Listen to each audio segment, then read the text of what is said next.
ఈ phone tapping కేసుకు సంబంధించి నిన్న మాజీ మంత్రి హరీష్ రావును స్పెషల్ ఇన్వెస్టిగేషన్ టీం సిట్ బృందం 7 గంటల పాటు విచారించింది. మొన్న నైట్ నోటీసులు ఇచ్చారు. నిన్న 11 గంటలకు విచారణ, సుమారు 7 గంటల పాటు విచారణ జరిగింది. మళ్ళీ విచారణకు పిలిచేటువంటి అవకాశాలు కూడా ఉన్నాయి. అయితే ఈ ఫోన్ ట్యాపింగ్ కేసుకు సంబంధించి ఈ విచారణలకు సంబంధించి అటు బీఆర్ఎస్ చేస్తున్న విమర్శ ఏంటంటే ఇది రాజకీయ కక్ష.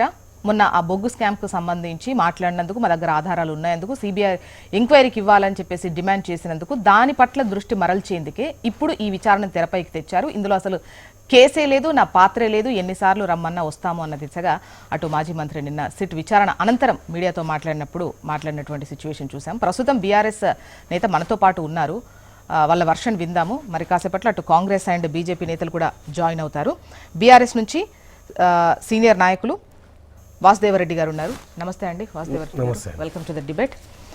ఇప్పుడు ఫోన్ ట్యాపింగ్ వ్యవహారం అనేది ఇప్పుడు తెరపైకి తీసుకొచ్చింది కాదు. గతంలో ఎన్నికల టైంలో కూడా ఫోన్ ట్యాప్ చేస్తున్నారు అన్నటువంటి విమర్శలు కాంగ్రెస్ చేసింది. వచ్చిన తర్వాత ఈ అంశాన్ని ఎత్తుకుంది. ఆ తర్వాత ఒక స్పెషల్ ఇన్వెస్టిగేషన్ టీం విచారణ జరుగుతోంది. అండ్ మరింత క్లియర్గా ఉండాలి అన్నట్టుగా మళ్ళీ ఒక స్పెషల్ ఇన్వెస్టిగేషన్ టీం కూడా దాని పని అది చేసుకుంటూ పోతోంది. ఈ క్రమంలో హరీష్ రావు గారిని పిలిచారు. విచారణ అనేది ఇంపార్టెంట్ కదా ఏ కేసుకైనా కూడా. సో ఆ విచారణను ఇది దృష్టి మరల్చేందుకే విచారణ అన్నటువంటి కోణంలో బీఆర్ఎస్ తీసుకెళ్తోందా? ముందుగా గుడ్ మార్నింగ్ అండి మీకు, అదేవిధంగా హెచ్ఎంటీ ప్రేక్షకులకు, అదేవిధంగా కో ప్యానలిస్టులందరికీ కూడా గుడ్ మార్నింగ్. ఇవాళ కాంగ్రెస్ ప్రభుత్వం ఒక అంశం మనం మళ్ళొకసారి రివ్యూ చేయాలండి. ఎందుకంటే ఈ యొక్క ఫోన్ ట్యాపింగ్ అంశం దీనికి సంబంధించి బహుశా మార్చి 10, 2024లో ఈ కేసు నమోదైంది పంజగుట్ట పోలీస్ స్టేషన్లో. ఇప్పుడు ఈ నోటీస్కి సంబంధించిన కేసు దాదాపుగా 680 రోజులు 700 రోజులు అంటే 2 సంవత్సరాలు దాదాపు దగ్గరికి వచ్చింది ఈ కేసు విచారణ చేయబట్టి. సో ఇంకా దీనికంటే ముందుగా ఒక అంశం మనం చర్చించుకోవాలి. ఏంటిది అంటే గతంలో ఈ సిద్దిపేటలో ఇదే హరీష్ రావు గారి పైన పోటీ చేసిన ఒక వ్యక్తి నా ఫోన్ ట్యాపింగ్ అయిందని చెప్పి వారు కేసు పెట్టిండ్రు. కేసు పెట్టినాక హైకోర్టుకు పోతే హైకోర్టు దాన్ని కొట్టేసింది, ఇదంతా ట్రాష్, దీంట్లో ఏం లేదని చెప్పి. తర్వాత ఈ ప్రభుత్వం ఒక వ్యక్తితోటి సుప్రీంకోర్టులో కేసు వేసి సుప్రీంకోర్టులో పెద్ద పెద్ద అడ్వకేట్లతోటి కోట్ల రూపాయలు ఖర్చు పెట్టి వాదించే కార్యక్రమాన్ని కూడా ఈ రాష్ట్ర ప్రభుత్వం చేసింది ప్రైవేట్ కేసుకు సంబంధించి నేను చెప్తున్నది. సో సుప్రీంకోర్టు కూడా దీంట్లో ఏం లేదు, దీంట్లో పసలేదని చెప్పి దాన్ని కూడా డిస్మిస్ చేసింది ఆ కేసును. ఏదో ఒక వ్యక్తి ప్రైవేట్ కేసుకు సంబంధించి ఇదే ఫోన్ ట్యాపింగ్ సంబంధించి. సో దాంట్లో హైకోర్టు సుప్రీంకోర్టు స్పష్టంగా దీంట్లో ఏం పసలేదని చెప్పింది. ఆ తర్వాత ఇదే రాష్ట్ర ప్రభుత్వం సిట్టేసి దీని మీద మళ్ళీ ఈ ఫోన్ ట్యాపింగ్లో హరీష్ రావు గారి పాత్ర ఉన్నదని చెప్పి హరీష్ రావు గారికి మధ్యాహ్నం అంతా ప్రెస్ మీట్ పెట్టి ఈ రాష్ట్రం దాంట్లో హరీష్ రావు గారికి సంబంధించిన విచారణలో మాట్లాడిందా? ఎందుకంటే అధికారులకు సంబంధించి ఇప్పుడు ప్రభాకర్ గారికి సంబంధించి మీరు విచారించుకోవచ్చు అన్నటువంటి ఒకరి తర్వాత ఒకరికి సంబంధించి ఇప్పుడు ఒకరిని విచారిస్తే తీగలాగితే డొంక కదిలినట్టుగా ఒకరిని విచారిస్తే వాళ్ళ ద్వారా వచ్చి ఎవరికి వీళ్లకు వచ్చే ఆర్డర్స్ ఎక్కడి నుంచి వచ్చాయి ఏంటి అనేది ఆ పైన వాళ్లకు డెఫినెట్ గా వెళ్తాయి కదా. ఇప్పుడు నేనేమంటున్నా అంటే ఫోన్ ట్యాపింగ్ అంశం ఏదైనా ఒకటే అండి సార్. అది ప్రభాకర్ రావు దగ్గర ఒకటే, తర్వాత ఒక వ్యక్తి పర్సనల్గా కేసు వేసినకు సంబంధించిన అంశం అయితే ఒకటే కదా, ఫోన్ ట్యాపింగ్కి సంబంధించిన అంశమే కదా. సో ఒక వ్యక్తిగతంగా వేసిన కేసు విషయంలో ఇటు హైకోర్టు డిస్మిస్ చేస్తే సుప్రీంకోర్టుకు వెళ్తే కూడా సుప్రీంకోర్టు కూడా కేసును డిస్మిస్ చేసింది. నేనేమంటున్నా అంటే ఈ ప్రభాకర్ రావు కేసుకు సంబంధించింది కూడా ఇప్పటికే ఆ ప్రభాకర్ రావు గారికి ఆ కేసులో బెయిల్ ఇచ్చిండ్రు, అనేక మందిని విచారిస్తూ ఉన్నారు. ఈ ఫోన్ ట్యాపింగ్ సంబంధించి గత ప్రభుత్వం చేసిందని. నేను దీనికి ప్రధానంగా ఉద్దేశం ఏంది, రాష్ట్ర ప్రభుత్వ ఉద్దేశం అంటే 2 సంవత్సరాలని ఒక సిరీస్ లాగా దీన్ని కొనసాగిస్తూ ఉన్నది. దీనికి ఎక్కడ ఫుల్ స్టాప్ లేదు ఇప్పటి వరకు. ఇది ఇటనే కొనసాగిస్తుందా ఒకటి. రెండో అంశం ఏంది అంటే ఇవాళ ఈ ఫోన్ ట్యాపింగ్కి సంబంధించి మా మాజీ మంత్రి సీనియర్ నాయకులు హరీష్ రావు గారు ఒక అంశం మీద ఈ రాష్ట్రంలో జరుగుతున్న పరిణామాల మీద మధ్యాహ్నం ప్రెస్ మీట్ పెడితే సాయంత్రం 8 గంటలకు 9 గంటలకు తీసుకొచ్చి నోటీస్ ఇవ్వడం ఏంది అంటే ఈ రాష్ట్ర ముఖ్యమంత్రి యొక్క బామ్మర్ది మరి సూదిని సృజన్ రెడ్డి గారు బొగ్గు కుంభకోణంలో ప్రధాన ముద్దయ్య అని చెప్పి ఆధారాలతో సహా బయటపెట్టిన తర్వాత ఒక క్లారిటీ రావట్లేదు. అసలు ఏంటి సైట్ విజిట్ స్కామ్ ఏంటి, బొగ్గుకు సంబంధించి ఏంటి మీరు చేస్తున్న ఆరోపణ ఒక క్లియర్ గా చెప్పండి. అంటే ఇది జనాలకు అర్థం అవ్వట్లేదు, అసలు ఆరోపణ అర్థం అవ్వట్లేదు. అసలు సీక్వెన్స్ ఏంటి చెప్పండి. ఇప్పుడు ఈ సింగరేణి బొగ్గు గనులకు సంబంధించి మేంగా చెప్పింది ఇప్పుడు ఒక బీఆర్ఎస్ పార్టీగా కాదు, ఒక ప్రధానమైన పత్రికల్లో కాంగ్రెస్కి అనుకూలమైన పత్రికల్లో ఈ యొక్క నైని బొగ్గు కుంభకోణానికి సంబంధించి ఒకరు ప్రయత్నం చేస్తున్నారని చెప్పి ప్రధాన పత్రికల్లో రాసిండ్రు.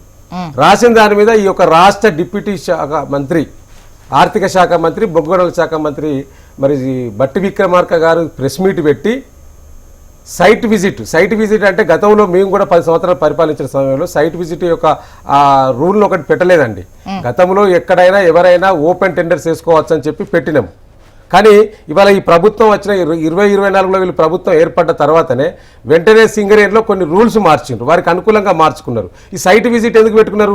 సైట్ విజిట్ పెడితే ఏదైనా ఒక టెండరు కాల్ఫర్ చేయాలంటే ఇప్పుడు ఒడిశా రాష్ట్రానికి సంబంధించిన నైని కుంభకోణంలో అనేక మంది ఆ యొక్క సింగరేణిలో సీనియారిటీ ఉన్న కాంట్రాక్టర్స్ అంతా కూడా దాంట్లో పార్టిసిపేట్ కావాలంటే అంతకుముందు ఓపెన్ టెండర్ ఉండేది. కానీ సైట్ విజిట్ వల్ల అంటే వారు విజిట్ చేయడం వల్ల ఏమవుతుంది, అక్కడ డైరెక్టర్ కానీ చైర్మన్ కానీ ఆ కాంట్రాక్ట్ సంబంధించిన సంస్థ ఎవరైతే ఉన్నారో వారు విజిట్ చేసి వారి ఫోన్ నెంబర్లు ఇచ్చి అన్ని పోతారు. పోయిన తర్వాత ఈ యొక్క రాష్ట్ర ముఖ్యమంత్రి గారు బామ్మర్ది ఎవరైతే ఆ సింగరేణిలో గతంలో ఒక జిల్లా కాంట్రాక్టర్ ఉండే ఇలా రాష్ట్రాన్ని మొత్తం విస్తరిస్తూ ఉన్నాడు ఆయన సూదిరి సృజన్ రెడ్డి గారని, వారు ఆ యొక్క సైట్ విజిట్లో ఎవరైతే పార్టిసిపేట్ అయినరో వాళ్ళకి ఫోన్లు చేసి మీరు ఇళ్ళకెళ్ళి తప్పుకోవాలి, లేకపోతే మీకు ఇవ్వడం జరగదని చెప్పి లేదా వాళ్ళ సర్టిఫికేట్ ఇవ్వకుండా బ్లాక్మెయిల్ చేసే కార్యక్రమాన్ని ఈ రాష్ట్ర ప్రభుత్వం చేసింది. కాబట్టి దానికి సంబంధించి ఒక ప్రధాన పత్రికల్లో వచ్చిన వార్తను డిప్యూటీ సీఎం గారు ఖండిస్తూ మేము ఎవరికి ఇవ్వలేదు, ఇప్పుడు ఆ టెండర్లను రద్దు చేస్తామని చెప్పిండ్రు.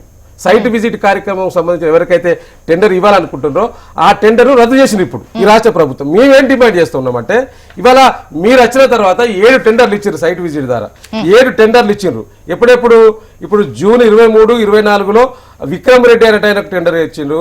అదేవిధంగా జనవరి 28, 25లో మరలా విక్రమ్ రెడ్డి గారికి, అదేవిధంగా ఏప్రిల్ 4, 25లో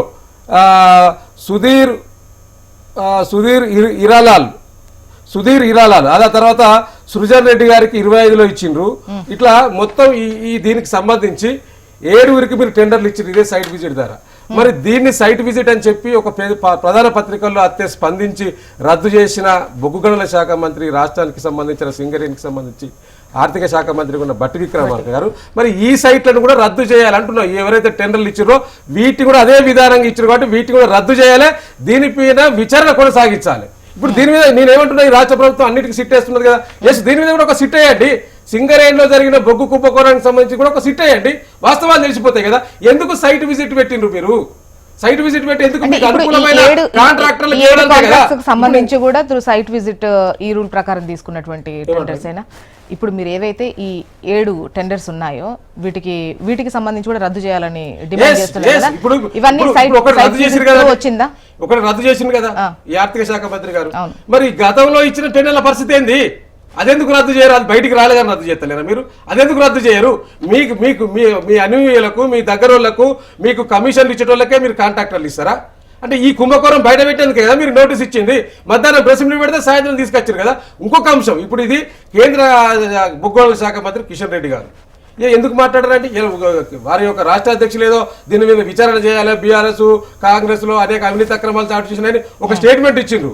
వారు ఒక పార్టీగా స్టేట్మెంట్ ఇవ్వడం కాదు, ఇవాళ ఈ రాష్ట్రానికి సంబంధించిన ఒక పార్లమెంట్ సభ్యులు కేంద్రంలో బొగ్గు గనుల శాఖ మంత్రిగా ఉన్నారు కాబట్టి డెఫినెట్ గా వారు స్పందించాలి. ఇలా ఇంకొకటి దాదాపుగా ఈ 48 గంటలు అయితే ఉన్న దీని మీద మేము మాట్లాడి మా నాయకులు హరీష్ రావు గారు, కేటీఆర్ గారు మాట్లాడి కాంగ్రెస్ లో ఇంపార్టెంట్ ఒక ప్రధానమైన నాయకులు ఎవరన్నా మాట్లాడినా అంటే దీని మీద కనీసం ఖండించిర్రా? చిన్న చిత్తుగా మాట్లాడవచ్చు ఎవరన్నా సంబంధించి కావాలని మరకలు అంటిస్తున్నారు అని చెప్పేసి డిప్యూటీ సీఎం గారు అదే విధంగా మిగతా వీళ్ళు అన్నటువంటి ప్రస్తావన లేదా? మరకలు అంటించిన డిప్యూటీ సీఎం గారు, ఆర్థిక శాఖ మంత్రి గారు ఆ రోజే చెప్పిండ్రు. ఆ రోజు ఇంకోటి ఏం చెప్పారు గొప్పగా, ఇగో నా మీద ఆరోపణలు వచ్చినా నేను మళ్ళీ ఒక ప్రెస్ మీట్ పెడతా, ఆధారాలతో సహా బయట పెడతా, మీరు ఎవరి ప్రయోజనాల కోసం మాట్లాడుతున్నారు, ఎవరి ప్రయోజనాల కోసం మీరు పత్రికల్లో పేర్లు రాసిండ్రు అనేది కూడా వారు చెప్పిండ్రు. అంటే ఇప్పుడు డిప్యూటీ సీఎం కాకుండా ఇంకా పైన ఉన్నది నాయకుడు వాళ్ళు ముఖ్యమంత్రే కదా. ముఖ్యమంత్రి ప్రయోజనాల కోసం, ముఖ్యమంత్రి మెప్పు కోసమే రాసిన ఆయన చెప్పిండు కదా డిప్యూటీ సీఎం గారు, ఆర్థిక శాఖ మంత్రి గారు.